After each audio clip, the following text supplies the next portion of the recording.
ಹಾ, ಪಪ್ಪಂಗೆ ಫೋನ್ ಮಾಡ್ತಾರೆ, ರಿಂಗ್ ಆಗ್ತದೆ. ಪಪ್ಪ ಪಪ್ಪ, ಬೇಗ ಬಾ ಪಪ್ಪ ಮನೆಗೆ, ನಮಗೆ ಹೊಟ್ಟೆ ಹಸಿತದೆ, ಏನಾರು ತಿನ್ನಕ್ ತಗೊಂಬ. ಏನಾಯ್ತದ? ಕೋಲ್ಡ್ ಆಯ್ತು. ಕೋಲ್ಡ್ ಹೆಂಗಾಯ್ತದ? ಮತ್ತೆ ಲಾಕ್ ತೆಗಿಬೇಕಲ್ಲಪ್ಪ. ಎಷ್ಟು ತೆಗ್ದಬಿಟ್ಟೆ. ಹಬ್ಬ. ಹಲೋ ಹಲೋ ಪಪ್ಪ.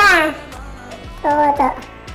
ಹಲೋ ಪಪ್ಪ, ಬೇಗ ಬರ್ರಿ, ಮತ್ತೆ ಪೇಟೆ ಕರ್ಕೊಂಡು ಹೋಗ್ರಿ. ನನಗೆ 10 ನಿಮಿಷದಲ್ಲಿ ಬರಬೇಕು. ಇಲ್ಲಿ ನೋಡ್ರಿ, ಸಿಸ್ಟಮ್ ಆನ್ ಆಗ್ತಾ ಇಲ್ಲ. ಇಲ್ಲಿ ಏನು ಮಾಡೋದು? ಏನು ಬೇಜಾರು, ಮನೇಲಿ ಕುತ್ಕೊಂಡು ಬನ್ನಿ ಬೇಗ. ಈಗೇನಪ್ಪ ಮಾಡೋದು? ಈಗ ಬೇಗ ಲಾಕ್ ಆಗಿಬಿಡುತ್ತೆ ಈ ಮೊಬೈಲು. ಒಂದು ಕೆಲಸ ಮಾಡೋಣ, ಮತ್ತೆ ಯಾರಿಗೆ ಫೋನ್ ಮಾಡೋಣ? ನಮ್ಮ ಫ್ರೆಂಡಿಗೆ ಫೋನ್ ಮಾಡೋಣ, ಬರ್ತಾನ ಅಂತ. ಬೇಜಾರಾಗ್ತಾ ಇದೆ ಮನೆಯಲ್ಲಿ ಕುತ್ಕೊಂಡು.